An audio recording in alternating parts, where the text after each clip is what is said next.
नमस्कार फ्रेंड्स। तो हम आ चुके हैं हिस्ट्री की एक नई क्लास लेकर, जिसमें हम आज करने वाले हैं एक इम्पोर्टेंट टॉपिक का डिस्कशन। पहले तो इस टॉपिक को हम अच्छे से डिस्कशन करेंगे, इसकी सभी डायमेंशंस को जानने का प्रयास करेंगे। इसके उपरांत हम इसके संबंधित जो भी एमसीक्यू होंगे उनको भी सॉल्व करेंगे, जिससे यह टॉपिक बेहतर तरीके से कवर हो पाए। तो इससे पहले हमने हिस्ट्री की लगभग 18 क्लासेस पहले भी कर चुके हैं, और आज ये 19वीं क्लास है। तो अगर आपने हिस्ट्री की 18 क्लासेस नहीं देखी है तो प्लेलिस्ट में जाकर उन क्लासों को जरूर देख लीजिए, जिससे क्या हो कि आपकी तैयारी और बेहतर तरीके से हो पाए। तो आइए इस टॉपिक को हम प्रारंभ करते हैं कि साइमन कमीशन का जो गठन होता है वो क्यों किया गया था। इसके गठन से संबंधित चीजों को जानने से पहले हम इस इससे संबंधित जो पहले की कुछ घटनाएं हैं उनको जान लेते हैं। तो जब 1919 का अधिनियम पारित किया गया था, उसी समय यह बात कही गई थी कि इस अधिनियम के जो मूल्यांकन है, इससे संबंधित जो समीक्षा की जाएगी वो 10 साल बाद एक आयोग का गठन होगा, जो इस आयोग की क्या करेगा, जो 1919 का अधिनियम पारित किया गया इसकी समीक्षा की जाएगी। तो 1929 में आयोग का गठन किया जाना था, किंतु क्या होता है कि 1927 में ही जब वहाँ की जो सरकार होती है कंजर्वेटिव पार्टी की, तो उस वहाँ चुनाव होने वाले होते हैं। तो उसे लगता है कि 1929 में अगर चुनाव हो गए और हमारी पार्टी हार जाती है और नई पार्टी की सरकार बनेगी, वो है लिबरल पार्टी।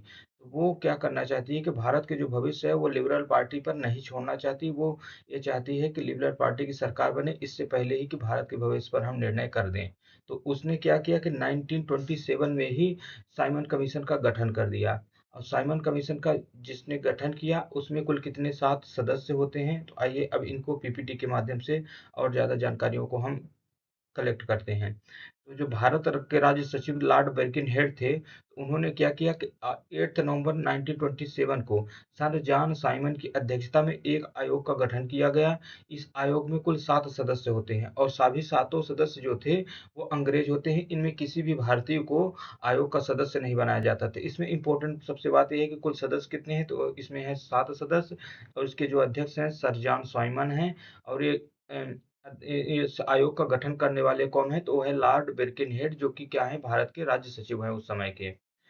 और इसमें जो सातों सदस्य हैं उनके नाम भी अगर हो सके तो याद कर लीजिए, क्योंकि एक बार परीक्षा में ये भी पूछा गया था कि इनमें से कौन सा सदस्य जो था वो साइमन कमीशन में शामिल नहीं था। तो एक तो सर जॉन साइमन हो जाते हैं, दूसरे हैं क्लीमेंट इटली। क्लीमेंट इटली का नाम भी याद रखिए, क्योंकि ये जो होते हैं आगे चलकर ब्रिटेन के प्रधानमंत्री बनते हैं, और ये लिबरल पार्टी के होते हैं। जिस समय भारत को आज़ादी मिलती है उस समय क्लीमेंट इटली जो होते हैं वो ब्रिटेन के प्रधानमंत्री होते हैं। तो इनका नाम भी इम्पोर्टेंट है। नेक्स्ट आते हैं जॉर्ज लेन हॉक्स, और दूसरे हैं तीसरे हैं डोनाल्ड हावर्ड, फिर हैं एडवर्ड कैडागन, और नेक्स्ट हैं कार्नोन हार्टसोन, और नेक्स्ट है हैरी लेवी लोशन। तो ये कुल 7 मेंबर होते हैं जो साइमन कमीशन के सदस्य रहते हैं। इसी आयोग के जो सदस्य क्लीमेंट इटली हैं, जो क्या करते हैं आगे आगे चलकर ब्रिटेन के प्रधानमंत्री बनते हैं, जो कि किससे संबंधित थे, ये लिबरल पार्टी से संबंधित थे। जबकि सर जॉन साइमन जो है ब्रिटेन के, ये भी लिबरल पार्टी से ही संबंधित थे। नेक्स्ट आते हैं भारतीयों को साइमन कमीशन से बाहर रखने का निर्णय लॉर्ड इरविन के सुझावों के आधार पर लिया गया था। इसमें जो भारतीयों को शामिल नहीं किया गया था, तो इसको जो सजेशन देने वाले थे वो थे लॉर्ड इरविन, जो कि बाद में क्या करेंगे, 1930 के आसपास ये भारत के वायसराय बनते हैं। आते हैं अब अगले स्लाइड में और पॉइंट को डिस्कस करते हैं कि साइमन कमीशन के गठन पर भारतीयों की प्रतिक्रिया क्या रही। तो जब साइमन कमीशन का गठन किया जाता है तो भारतीयों की जो प्रतिक्रिया रही, इससे भारतीय क्या करते हैं, इसका विरोध करते हैं। इसके सभी सदस्य क्या हैं, अंग्रेज होते हैं। अंग्रेज होने के कारण कांग्रेस ने इसे श्वेत कमीशन कहकर पुकारा था। और इलाहाबाद में कांग्रेस ने 1927 में एक सर्वदलीय सम्मेलन को बुलाया जाता है, जिसमें साइमन कमीशन के क्या है, बहिष्कार का निर्णय लिया जाता है। कांग्रेस के अलावा जो लिबरल फेडरेशन होती है, मुस्लिम लीग होती है, हिंदू महासभा है, किसान मजदूर पार्टी है, फिक्की इत्यादि ने क्या किया, साइमन कमीशन का बहिष्कार किया था। लिबरेशन फेडरेशन का गठन जो है वो किए थे तेज बहादुर सप्रू के द्वारा। तो ये भी याद रखना होगा, इस लिबरेशन जो फेडरेशन है उसका गठन तेज बहादुर सप्रू के द्वारा किया गया। तो इनमें से जो कांग्रेस के अलावा प्रमुख प्रमुख दल हैं वो भी क्या कर रहे हैं, कांग्रेस का साइमन कमीशन का विरोध कर रहे हैं। लेकिन इनमें से 2 पार्टी ऐसी हैं जो साइमन कमीशन का क्या है, सपोर्ट कर रही हैं। तो उनमें से एक तो मद्रास की जस्टिस पार्टी है और दूसरी है पंजाब की यूनियनिस्ट पार्टी। इन 2 पार्टियों का नाम आपको विशेष रूप से याद रखना है, जिन्होंने क्या किया था, साइमन कमीशन का समर्थन किया था। इसके साथ ही भीमराव अंबेडकर के नेतृत्व में कुछ हरिजन संगठनों ने और ऑल इंडिया अछूत फेडरेशन ने और मोहम्मद शफी के नेतृत्व में मुस्लिम लीग के एक गुट ने भी साइमन कमीशन का क्या किया है, समर्थन किया है। इसके अलावा कुछ और हैं, जैसे लखनऊ के कुछ तालुकदारों ने भी आयोग का सदस्यों का समर्थन किया है। इसके अलावा सेंट्रल सिंह संघ ने भी साइमन कमीशन का क्या है, विरोध नहीं किया है। विरोध करने वाले में कौन-कौन से हैं, तो कांग्रेस है, मुख्य रूप से मुस्लिम लीग है, हिंदू महासभा है, किसान मजदूर पार्टी है, लिबरल फेडरेशन है और फिक्की इत्यादि। ये क्या है, साइमन कमीशन का विरोध कर रहे हैं। जबकि कुछ ये पार्टी मेन रूप से 2 हैं, मद्रास की जस्टिस पार्टी और पंजाब की यूनियनिस्ट पार्टी, जो क्या है कि साइमन कमीशन का समर्थन कर रहे हैं। अगले आ जाते हैं स्लाइड में कि इस जो साइमन कमीशन बना था, इसने अपनी जो रिपोर्ट प्रस्तुत की, उस रिपोर्ट में इन्होंने क्या-क्या सिफारिशें की थी। इसने सबसे पहले सिफारिश ये की कि 1919 के भारत सरकार अधिनियम के तहत लागू की गई जो द्वैध शासन व्यवस्था है, उसे समाप्त कर दी जाए। तो साइमन कमीशन में द्वैध शासन व्यवस्था को समाप्त करने की सिफारिश की जा रही है।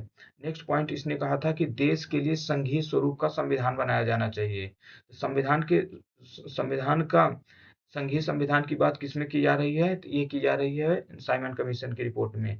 नेक्स्ट है उच्च न्यायालयों को भारत सरकार के नियंत्रण में रखा जाना चाहिए। तो साइमन कमीशन में भी कहा जा रहा है कि उच्च न्यायालय जो हैं वो भारत सरकार के क्या है, नियंत्रण में कार्य करने चाहिए। नेक्स्ट आया कि बर्मा, जो कि वर्तमान में म्यांमार के नाम से जाना जाता है, उसे भारत से अलग कर दिया जाए। साथ ही उड़ीसा और सिंध को अलग प्रांत का दर्जा दिया जाए। तो एक क्वेश्चन पूछा जा सकता है कि बर्मा को भारत से कब अलग किए जाने की सिफारिश की गई है, तो वो की गई है साइमन कमीशन की रिपोर्ट में कि बर्मा को भारत से अलग कर दिया जाए, साथ में उड़ीसा और सिंध जो हैं, इन्हें एक अलग प्रांत बनाया जाए। नेक्स्ट पॉइंट इसमें ये कहा गया कि प्रांतीय विधानमंडलों में सदस्यों की संख्या को बढ़ाया जाए। जो प्रांतों में विधानमंडल हैं, उनमें सदस्यों की संख्या को क्या कर दिया जाए, बढ़ा दिया जाए। यह व्यवस्था की जाए कि गवर्नर व गवर्नर जनरल अल्पसंख्यक जातियों के हितों की प्रति विशेष ध्यान रखें। अगले आ जाते हैं कि इसने कहा कि हर 10 वर्ष बाद संविधान आयोग की नियुक्ति की जो व्यवस्था है उसे समाप्त कर दी जाए। अब के इस साइमन कमीशन ने यह कहा कि जो प्रत्येक 10 वर्ष बाद एक आयोग का गठन किया जा रहा है, अधिनियम पारित होता है, इस व्यवस्था को क्या कर दिया जाना चाहिए, अब समाप्त कर दिया जाना चाहिए। साथ ही क्या कहा कि मताधिकार और विधानसभाओं का विस्तार होना चाहिए। मताधिकार जो है अधिक से अधिक लोगों को इसमें शामिल किया जाना चाहिए और साथ में विधानसभाओं में जो सदस्य मेंबर हैं, उनकी संख्या का भी विस्तार होना चाहिए। नेक्स्ट इसने किया संघ शासन की स्थापना कीजिए। संघ शासन से मतलब है कि अ, जो प्रमुख शक्तियाँ हैं देश की, वो संघ सरकार के पास होनी चाहिए, जबकि प्रांतों के पास क्या होना चाहिए, उनको अधीन में होना चाहिए। नेक्स्ट कहा गया कि सांप्रदायिक प्रतिनिधित्व को पूर्ववत जारी रखना चाहिए। जो सांप्रदायिक प्रतिनिधित्व प्रणाली जारी की गई थी, जैसे मुसलमानों के लिए, सिखों के लिए और ब्रिटिश पूंजीपतियों के लिए, इन लोगों के लिए क्या है, सांप्रदायिक जो प्रतिनिधि तो है, इन्हें भी जारी रखा जाना चाहिए। नेक्स्ट इसने बात कही कि केंद्रीय विधानसभा जो है, केंद्रीय विधान परिषद, वहाँ क्या है, अनउत्तरदायी शासन, यानी कि क्या है कि प्रांतों में उत्तरदायी शासन, जबकि केंद्र में अनउत्तरदायी शासन। केंद्र में क्या है, वायसराय के द्वारा शासन किया जाएगा, जिसमें किसके, ब्रिटिश शामिल होंगे, जबकि प्रांतों में क्या होगा, भारतीयों को प्रतिनिधित्व प्राप्त होगा और भारतीय इसमें क्या करेंगे, उत्तरदायी शासन की स्थापना दर्शाएँगे। नेक्स्ट इसने कहा गया केंद्रीय व्यवस्थापिका का पुनर्गठन किया जाए। और अगला पॉइंट और अंतिम पॉइंट इन्होंने कहा कि बेहतर भारतीय परिषद की इसमें क्या होनी चाहिए, स्थापना होनी चाहिए। इतनी कुल मिलाकर 10-15 सिफारिशें जो थी साइमन कमीशन के द्वारा की जाती हैं और यही इसके मुख्य मुख्य पॉइंट हैं। तो आइए अब इनसे संबंधित जो हमने पढ़ा है, इनसे संबंधित प्रश्नों को सॉल्व करते हैं। तो पहला प्रश्न आ जाता है कि साइमन कमीशन की स्थापना कब की गई थी? साइमन कमीशन को हमने अभी पढ़ा है 8 नवंबर 1927 में क्या की जाती है? साइमन कमीशन की स्थापना की जाती है और साइमन कमीशन की स्थापना किसके द्वारा की गई है? तो उस समय के जो भारत सचिव लॉर्ड बिरकिनहेड हैं, उनके द्वारा साइमन कमीशन की स्थापना की जाती है, इसकी गठन किया जाता है और इसके प्रमुख बनाए जाते हैं कौन? सर जॉर्ज साइमन और उसमें कुल 7 मेंबर होते हैं। नेक्स्ट पॉइंट आता है कि साइमन कमीशन का मुख्य उद्देश्य क्या है? साइमन कमीशन का जो मुख्य उद्देश्य है, वो है संवैधानिक सुधारों का अध्ययन करना, भारत के लिए स्वतंत्रता की मांग करना, ब्रिटिश सरकार का समर्थन करना, या शिक्षा सुधार करना। इसमें से कुल 4 ऑप्शन दिए गए हैं, तो इसमें से जो इसका सही आंसर होगा, वो होगा संवैधानिक सुधारों का अध्ययन करना। साइमन कमीशन का किस लिए गठन किया गया था कि जो 1919 में अधिनियम पारित किया गया है, उसका क्या है समीक्षा करना और संवैधानिक सुधारों का अध्ययन करना कि भारत में अभी तक कितने और सुधार किए जा सकते हैं, भारत में उत्तरदायी सरकार की स्थापना की जा सकती है या नहीं की जा सकती है। नेक्स्ट आता है साइमन कमीशन का नेतृत्व किसने किया? साइमन कमीशन का जो नेतृत्वकर्ता बनाए गए थे, उनमें 7 मेंबरों में से कौन प्रमुख थे? तो लॉर्ड साइमन थे। नेक्स्ट आता है कि साइमन कमीशन का भारत में स्वागत कैसे हुआ? साइमन कमीशन का स्वागत कैसे हुआ? ऑप्शन है ए है कि विरोध हुआ, बी है उत्सव मनाया गया, सी है अनदेखा किया गया और डी है स्वागत किया गया। इसका सही आंसर जो होगा विरोध किया गया। साइमन कमीशन का विरोध किया जाता है और सबसे पहले विरोध जो होता है मुंबई से प्रारंभ होता है, क्योंकि साइमन कमीशन यहीं से भारत में आते हैं मुंबई से और वहीं से विरोध होना प्रारंभ हो जाता है। अगला आ जाता है कि साइमन कमीशन में कितने सदस्य थे? तो साइमन कमीशन में जो सदस्यों की कुल संख्या है, उसके ऑप्शन दिए गए हैं 7 है, बी ऑप्शन है 5 है, सी ऑप्शन 8 है और डी ऑप्शन 10 है। तो हमने पहले ही इस स्लाइड में जब हमने पढ़ाया था तो इसी चीज को बताया कि साइमन कमीशन में कुल 7 सदस्य नियुक्त किए गए थे, जिनमें से सर जॉर्ज साइमन जो थे वो इसके अध्यक्ष बनाए गए थे। अगला पॉइंट क्वेश्चन आता है कि साइमन कमीशन का विरोध किस भारतीय नेता ने किया? साइमन कमीशन का विरोध तो पूरे भारत में किया जाएगा, भारत के जितने भी लीडर थे उनके सभी के द्वारा किया गया, लेकिन अगर किसी एक लीडर का नाम बताना हो तो आप किसका नाम बताएंगे? तो वो है महात्मा गांधी। नेक्स्ट आता है साइमन कमीशन की रिपोर्ट कब प्रस्तुत की जाती है? तो साइमन कमीशन के द्वारा जो संवैधानिक सुधारों का अध्ययन किया जाता है उसकी रिपोर्ट जो है वो फिर कब प्रस्तुत होती है? तो इसके ऑप्शन दिए गए हैं 1930, 1929, 1931, 1932। इसका सही आंसर होगा 1930। 1930 में क्या होगा है साइमन कमीशन की रिपोर्ट प्रस्तुत की जाती है। नेक्स्ट आते हैं साइमन कमीशन की मुख्य सिफारिशों में से क्या एक थी? साइमन कमीशन के द्वारा मुख्य सिफारिश क्या की गई? तो इसके ऑप्शन दिए गए हैं स्थानीय स्वशासन का विकास, पूर्ण स्वराज की स्थापना, द्वैध द्वैध शासन का निर्माण, किसी भी सिफारिश का न होना। तो जो साइमन कमीशन की मुख्य सिफारिश के अंतर्गत शामिल था वो था स्थानीय स्वशासन के विकास को भी इसमें बात की गई है। नेक्स्ट आ जाता है साइमन कमीशन के विरोध में किसने साइमन गो बैक का नारा दिया? साइमन गो बैक का नारा किसके द्वारा दिया गया? तो ऑप्शन है लाला लाजपत राय, भगत सिंह, महात्मा गांधी और जवाहरलाल नेहरू। इसका सही आंसर होगा कौन? लाला लाजपत राय के द्वारा साइमन गो बैक का नारा दिया गया और इन्होंने ही पंजाब में साइमन कमीशन का सख्त विरोध किया। बाद में इनको क्या होता है कि पुलिस विरोध करते हुए पुलिस की लाठी से घायल हो जाते हैं और पुलिस की लाठी से घायल होने के बाद वे देश के लिए शहीद हो जाते हैं लाला लाजपत राय।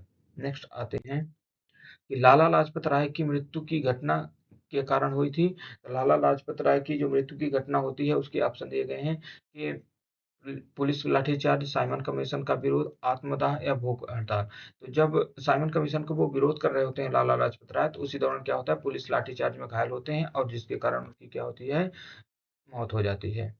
आते हैं अगले क्वेश्चन में कि साइमन कमीशन की सिफारिश को किस अधिनियम में शामिल किया गया? तो जो साइमन कमीशन के द्वारा सिफारिशों को 1930 में प्रस्तुत किया जाता है तो उन्हें किस अधिनियम में फिर शामिल किया जाता है? तो इसका सही आंसर होगा 1935 का अधिनियम। 1935 का अधिनियम जब आता है उसी में साइमन कमीशन के द्वारा जो सिफारिशें प्रस्तुत की गई थी उनको शामिल कर लिया जाता है। नेक्स्ट आते हैं कि साइमन कमीशन में शामिल प्रमुख ब्रिटिश सदस्य कौन थे? साइमन कमीशन में शामिल प्रमुख ब्रिटिश सदस्य में सर जॉन साइमन तो थे ही और सर तो इसमें से एक ही ऑप्शन चुनना है, तो सर जॉन साइमन जो थे इसके अध्यक्ष थे, ये यही ब्रिटिश प्रमुख सदस्य हैं। नेक्स्ट प्रश्न आता है कि साइमन कमीशन के विरोध में महात्मा गांधी ने कौन सी रणनीति अपनाई? तो जब साइमन कमीशन का विरोध हुआ उस दौरान महात्मा गांधी के द्वारा कौन सी रणनीति अपनाई जाती है? ऑप्शन है सविनय अवज्ञा, असहयोग आंदोलन, भूख हड़ताल या बगावत। तो महात्मा गांधी ने उस समय कौन सी रणनीति अपना ली थी? तो वो था सविनय अवज्ञा की रणनीति। अगला आता है साइमन कमीशन ने भारतीय राजनीति पर क्या प्रभाव डाला? साइमन कमीशन के द्वारा भारतीय राजनीति पे जो प्रभाव डाला गया उसके ऑप्शन दिए गए हैं कि राष्ट्रीयता को मजबूत किया, ब्रिटिश सरकार को मजबूत किया, स्वतंत्रता संग्राम को कमजोर किया, कोई प्रभाव नहीं। जब साइमन कमीशन भारत आया तो इससे क्या हुआ, भारतों में इसका तीव्र विरोध हुआ, जिससे भारतीय राजनीति पर जो है राष्ट्रीयता को बढ़ावा मिलता है। तो राष्ट्रीय, इसका सही आंसर क्या हो जाएगा, राष्ट्रीयता को मजबूत किया, राष्ट्रीयता को बढ़ावा मिला, इससे एकजुटता लोगों में बढ़ी। नेक्स्ट पॉइंट आता है साइमन कमीशन की सिफारिश में कौन सा विषय शामिल नहीं था। साइमन कमीशन के द्वारा जो सिफारिश की जाती है तो उसमें जो ऑप्शन दिए गए हैं वो है नारी अधिकार, राज्य सरकार, स्थानीय सरकार और केंद्रीय सरकार। इसका जो राज्य सरकार से संबंधित जो प्रांतों के विधानसभा से उससे संबंधित तो इन्होंने सिफारिश की थी, केंद्रीय सरकार से भी सिफारिश की थी, स्थानीय सरकार के लिए भी सिफारिश की गई थी, लेकिन नारी अधिकार के लिए इसमें कोई भी बात नहीं कही गई थी। नेक्स्ट पॉइंट आता है साइमन कमीशन की रिपोर्ट को किसने अस्वीकार कर दिया। साइमन कमीशन की जो रिपोर्ट थी उसमें कांग्रेस हो, मुस्लिम लीग हो, हिंदू महासभा हो, लिबरल फेडरेशन हो, इन सभी ने क्या किया कि अस्वीकार कर दिया था। नेक्स्ट आ जाता है साइमन कमीशन के समय भारत में कौन सा आंदोलन चल रहा था। तो जिस समय साइमन कमीशन आया भारत में उस दौरान भारत में कोई आंदोलन नहीं चल रहा था। अगर इसमें सविनय अवज्ञा आंदोलन तो नहीं है, असहयोग आंदोलन तो उस समय पहले ही खत्म हो चुका था, डांडिया असहयोग आंदोलन तो एक होगा नहीं, क्विट इंडिया मूवमेंट होगा नहीं। तो इनमें से जो ऑप्शन दिए गए हैं इनमें से कोई नहीं होगा। अगर सविनय अवज्ञा आंदोलन होता तो उसे जरूर उसे सही मान सकते थे। अगला क्वेश्चन आ जाता है साइमन कमीशन की सिफारिश में भारतीयों की संख्या का प्रतिशत क्या था। साइमन कमीशन की जो सिफारिशों थी उसमें भारतीयों का प्रतिशत बिल्कुल भी नहीं था। अच्छा, सिफारिशों का प्रतिशत पूछा गया है। सिफारिशों के प्रतिशत को अगर देखा जाए तो बहुत कम बातों को भारतीयों को शामिल किया गया था। तो इनमें से 10% क्या होगा, साइमन कमीशन की रिपोर्ट में शामिल था। नेक्स्ट क्वेश्चन आता है साइमन कमीशन के बारे में भारत के किस नेता ने कहा कि यह भारतीयों के लिए गद्दारी है। ये कहा गया था गांधी जी के द्वारा। गांधी जी ने कहा कि साइमन कमीशन की जो रिपोर्ट है ये भारतीयों के साथ किया गया है, गद्दारी की जा रही है। नेक्स्ट पॉइंट आता है साइमन कमीशन की सिफारिशों को लागू करने का कार्य किसके द्वारा किया गया। तो साइमन कमीशन की जो सिफारिश की जाती हैं उनको लागू करने का कार्य किया, वो किया ब्रिटिश सरकार ने। और उसको लागू कब करती है, जब 1935 में अधिनियम लाया जाता है उसी दौरान साइमन कमीशन की समस्त रिपोर्ट सिफारिशों को क्या कर दिया जाता है, लागू कर दिया जाता है। नेक्स्ट पॉइंट आ जाता है साइमन कमीशन के बाद भारत में कौन सा अधिनियम पारित किया गया। तो जब साइमन कमीशन की रिपोर्ट के बाद अगर अधिनियम लागू होता है तो वो है 1935 का भारत सरकार अधिनियम। ये 1935 का अधिनियम इसका सही आंसर हो जाएगा। नेक्स्ट पॉइंट आता है साइमन कमीशन की सिफारिशों से पहले किस अधिनियम के द्वारा भारत में स्वशासन किया गया था। तो साइमन कमीशन की सिफारिशों से पहले 1919 का अधिनियम पारित किया गया, जिसमें इससे कहा गया था कि इसकी समीक्षा के लिए 10 साल बाद क्या होगा, एक आयोग का गठन किया जाएगा। नेक्स्ट पॉइंट आ जाता है साइमन कमीशन की एक महत्वपूर्ण कमी क्या थी। साइमन कमीशन में अगर कमी देखा जाए तो इसमें भारतीय नेताओं की भागीदारी का अभाव था। ये बिल्कुल सही है। भारत की राजनीतिक स्थिति का सही आकलन नहीं करना था, रिपोर्ट का समय पर प्रकाशित नहीं होना था। रिपोर्ट तो 1930 में प्रकाशित हो जाती है, भारतीय की राजनीतिक स्थिति का आकलन भी किया जाता है, लेकिन इसमें जो सबसे महत्वपूर्ण कमी देखी जाए तो वो थी भारतीय नेताओं की भागीदारी का अभाव था। इसमें भारतीय नेताओं को क्या है, शामिल नहीं किया गया था। नेक्स्ट पॉइंट आते हैं साइमन कमीशन के गठन के समय भारतीय राजनीति में किसका महत्व था। साइमन कमीशन के गठन के समय जो भारतीय राजनीति में महत्व था वो था स्वराज का। नेक्स्ट क्वेश्चन आ जाता है कि साइमन कमीशन की सिफारिशें किस विषय से संबंधित थी। साइमन कमीशन की जो सिफारिश थे वो किससे संबंधित थे, तो वो राजनीतिक सुधार, सामाजिक सुधार, आर्थिक सुधार या सभी। तो ये साइमन कमीशन जो सिफारिश दे रहे हैं वो किससे, मुख्य रूप से राजनीतिक सुधार से संबंधित है। तो आज के प्रश्न यहीं पूर्ण हो जाते हैं। तो अगले वीडियो में हम फिर से हाजिर होंगे और आप सबके लिए एक नए टॉपिक को लेकर आएंगे और कवर करेंगे इतिहास के और एक इम्पोर्टेंट टॉपिक को। तब तक के लिए आप ऐसे ही वीडियो देखते रहिए। धन्यवाद।